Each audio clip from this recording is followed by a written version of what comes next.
Assalamualaikum. My name is Hasnain Shahzad and you are watching Hasnain Shahzad YouTube channel.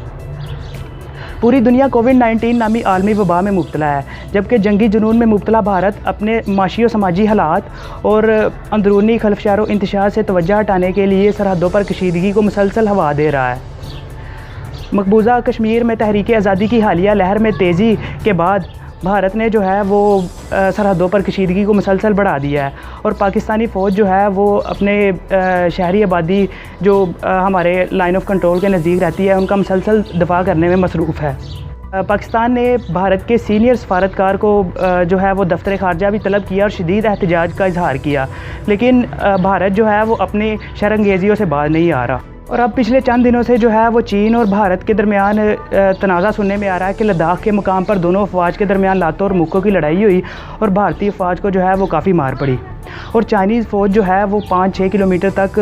India में दाखिल हो गई।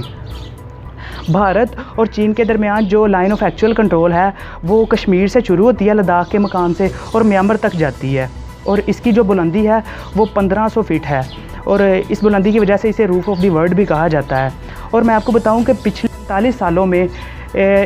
इस बॉर्डर पर एक भी गोली दोनों फ़ौज की तरफ से नहीं चलाई गई और अब जो है वो तनाज़ा सुनने में आ रहा है। ये तनाज़ा 4 मकामात पर हुआ, 3 मकामात जो हैं वो लद्दाख में वाक़ हैं और चौथा मकाम जो है वो नौकाला पास के नज़दीक वाक़ है। जो झगड़े की वजह है वो अरुणाचल प्रदेश में एक भारत की तरफ से नई तमीर होने वाली सड़क थी। नाज़रीन, अरुणाचल प्रदेश जो है वो एक मुतनाज़ा इलाका है चीन और भारत के दरमियान, जिस पर भारत जो है वो नाजायज़ कब्ज़ा किए बैठा है और अब कई मरतबा इन दोनों फ़ौज के दरमियान जो है वो इस तनाज़े वाले इलाके पर तसादम हो चुका है। लेकिन इस बार जब भारत ने एक सड़क तमीर करने की वहाँ पर सोचा तो एक बड़ा जो है वो झगड़ा पेश आया और भारत को जो है वो यहाँ पर मुँह की खाना पड़ी। यहाँ पे एक बात काबिल गौर है कि line of actual control Ladakh region Bharat के लिए पाकिस्तानी गिलगित बल्तिस्तान पर हमला करने का एक मुख्तसर तरीन और वाहिद रास्ता है, जहाँ सी पैक के मंसूबे की जो तामीर है वो अमेरिका और इसराइल को हज़म नहीं हो रही। इसी तरह जो द्यामर बाशा डैम की तामीर है वो इंडिया को हज़म नहीं हो रही। मैं आपको बताऊं कि द्यामर बाशा डैम की तामीर से ना सिर्फ पाकिस्तान में बिजली का बहरान का मसला हल होगा बल्कि ज़राअत में भी अच्छी खासी तब्दीलियाँ पाकिस्तान को देखने को मिलेंगी और ये बात जो है वो इंडिया को बिल्कुल हज़म नहीं हो रही। और पिछले 73 सालों में भारत जो है वो 124 छोटे बड़े डैम्स अपनी तरफ तमीर करके पाकिस्तान का जो है वो मुकम्मल तौर पर पानी जो है वो बंद कर चुका है और अब जो है वो बिल्कुल इंडिया इस हक़ में नहीं है कि पाकिस्तान में एक ऐसा डैम बने जो पाकिस्तान की मुश्किलात का जो है वो हल साबित हो। तो लिहाजा अब ये सड़क तामीर करने के मंसूबे से माहिरीन ये अंदाज़ा लगा रहे हैं कि भारत जो है वो अपने टैंकर्स वगैरह इस सड़क पर लाकर खड़ा करना चाहता था और पाकिस्तान पर हमले के बारे में सोच रहा था और पाकिस्तान को टारगेट करना चाहता था। तो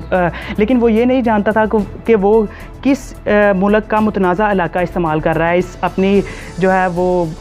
कोशिश के लिए। लिहाजा अब ख़बर ये है कि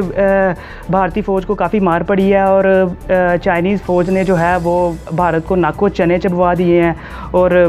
भारतीय फ़ौज जो है उसको वहाँ से अपनी जान बचाने के लिए भागना पड़ा है उस मुकाम से। मैं आपको बताऊं कि भारत का सिर्फ चीन से ही सरहदी झगड़ा नहीं चल रहा, इसका नेपाल से भी सरहदी झगड़ा चल रहा है। और अब जो है वो नेपाल के वज़ीर-ए-आज़म KP शर्मा ओली ने एक अपने जारी करदा बयान में बताया है कि अब जो है वो कोरोना जो है वो नेपाल में फैला है उसका सबब भी इंडिया है और एक नक्शा जारी किया है जिसके तहत वो तमाम मुतनाज़ा इलाके जिस पे भारत अपना हक़ साबित करता है वो अपनी तरफ उस नक्शे में उसने शो किए हैं। तो ये सिचुएशन है कि भारत जो है वो इस वक्त मुकम्मल तौर पर जो है वो उसको समझ नहीं आ रही अब करना क्या है और ये सब जो है वो नरेंद्र मोदी की जो नापाक अज़ाइम है उसका नतीजा है कि पूरी कौम को इसके नताइज जो हैं वो भुगतने पड़ रहे हैं। For more interesting updates join my YouTube.